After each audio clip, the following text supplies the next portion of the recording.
మిత్రులందరికీ నమస్తే. కీలకమైనటువంటి ఎమ్మెల్సీ ఎన్నికల సందర్భంగా మీ Shyam Sundar Varayogi SSV right view video channel ద్వారా విడుదల చేస్తున్నటువంటి అతి ముఖ్యమైనటువంటి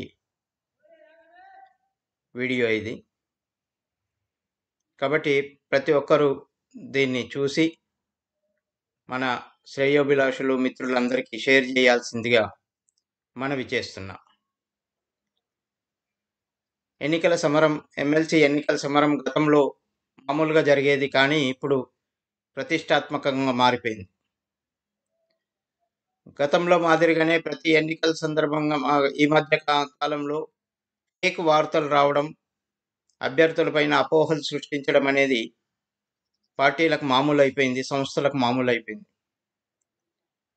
అందులో భాగంగానే బీజేపీ అభ్యర్థి అయినటువంటి అంజిరెడ్డి గారి పేరు మీద ఒక ఫేక్ వార్త, ఒక వార్తాపత్రిక పేరుతోని పబ్లిక్లో సోషల్ మీడియాలో వైరల్ అవుతున్న సంగతి మీకు అందరికీ తెలుసు. వాస్తవానికి పోటీ చేసే ఏ అభ్యర్థి కూడా వాళ్ళ ఓట్లు వద్దు, వీళ్ళ ఓట్లు వద్దు, నేను వాళ్ళకు డబ్బులు ఇచ్చా, వీళ్ళకి డబ్బులు ఇచ్చి టికెట్లు కొన్నా అని చెప్పరు. కాబట్టి మనం అలాంటి వార్తలు నమ్మకూడదని బీజేపీ అభిమానిగా, సీనియర్ జర్నలిస్ట్గా మీకు అందరికీ విజ్ఞప్తి చేస్తున్నా. ప్రతి ఒక్క ఓటు కూడా ప్రయత్నం చేసి బీజేపీకి పడేలాగా, బీజేపీ అభ్యర్థులు గెలిచేలాగా ప్రయత్నం చేయాల్సిన అవసరం ఎంతైనా ఉంది. కారణం ఏంటంటే, తెలంగాణ వాదం పేరుతో 10 ఏళ్ళు పరిపాలించినటువంటి పార్టీ టీఆర్ఎస్, తర్వాత బీఆర్ఎస్గా మారి దేశ్కి నేత అని చెప్పుకున్న వ్యక్తి కూడా ఈరోజు అభ్యర్థుల్ని నిలబెట్టలేని పరిస్థితి, అభ్యర్థులు దొరకని పరిస్థితి అని చెప్పొచ్చు ఒక రకంగా. అంతేకాకుండా ఇటీవలే అధికారంలోకి వచ్చి మేము గ్యారంటీలన్నీ అమలు చేస్తున్నామని చెప్తున్నటువంటి అధికార కాంగ్రెస్ పార్టీ కూడా అన్ని స్థానాల్లో పోటీ చేయట్లేదు, కేవలం కరీంనగర్ పట్టభద్రుల స్థానంలోనే పోటీ చేస్తుంది. కాబట్టి ఇప్పుడు జరుగుతున్న ఎమ్మెల్సీ ఎన్నికల్లో అన్ని స్థానాల్లో పోటీ చేస్తున్నటువంటి ఏకైక సత్తా ఉన్నటువంటి పార్టీ భారతీయ జనతా పార్టీ.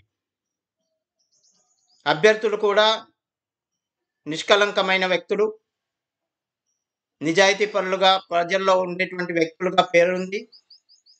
కాబట్టి అలాంటి ఇప్పటికే అభ్యర్థులు, బీజేపీ అభ్యర్థులు గెలవబోతున్నారు, 3 ఎమ్మెల్సీలు గెలవబోతున్నారు అని చెప్తున్నటువంటి తరుణంలో ఆ మెజారిటీని తగ్గించడం కోసం, ఓడిపోవడానికి విపక్షాలు సిద్ధమైపోయినా ఆ వచ్చే మెజారిటీని తగ్గించడం కోసం కొన్ని కుతంత్రాలు చేస్తున్నట్టుగా అనిపిస్తుంది.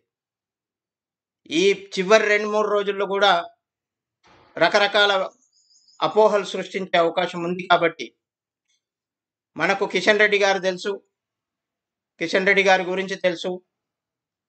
వారు 2 వీలర్ పైన తిరిగి మన పార్టీని అభివృద్ధి చేసిన నాయకుల్లో ఒకరు.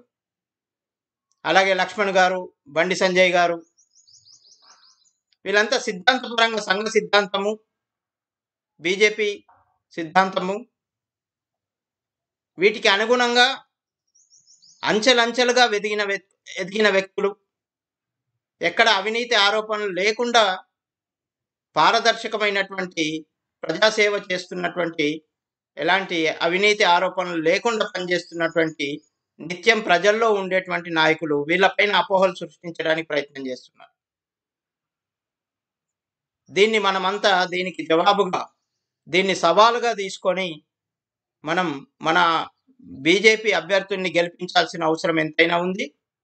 బీజేపీ అభ్యర్థులు గెలిస్తేనే ఉపాధ్యాయుల సమస్యలు కానీ, నిరుద్యోగుల సమస్యలు కానీ, గ్రాడ్యుయేట్ల సమస్యలు కానీ పరిష్కారం అయ్యేటువంటి యువతకు సరైనటువంటి మార్గదర్శనం లభించేటువంటి అవకాశం ఉందని కోరుకుంటూ, ముఖ్యంగా ఎమ్మెల్సీ ఎలక్షన్లలో ప్రధానంగా ఏర్పడే సమస్య priority vote. First priority vote BJP అభ్యర్థులకు ఇచ్చేలాగా మనం అవగాహన కల్పించాల్సిన అవసరం ఉంది. గ్రాడ్యుయేట్స్ అయినా ఉపాధ్యాయులైనా చాలా వరకు కన్ఫ్యూజన్లో వేస్ట్ ఓట్లు అవుతున్నాయి. అది లేకుండా మన బీజేపీ అభ్యర్థులకు ఎదురుగుండా ఒకటో నంబర్ వేసేలాగా అవగాహన కల్పించాల్సిన అవసరం కూడా మనపైనే ఉంది. అందరూ ఆ దిశగా ప్రయత్నం చేయాలని కోరుకుంటూ, నేను ఈ సందర్భంగా మన అభ్యర్థులందరూ విజయం సాధించాలని చెప్పేసి ఆకాంక్షిస్తున్నాను. భారత్ మాతాకి జై. జై హింద్.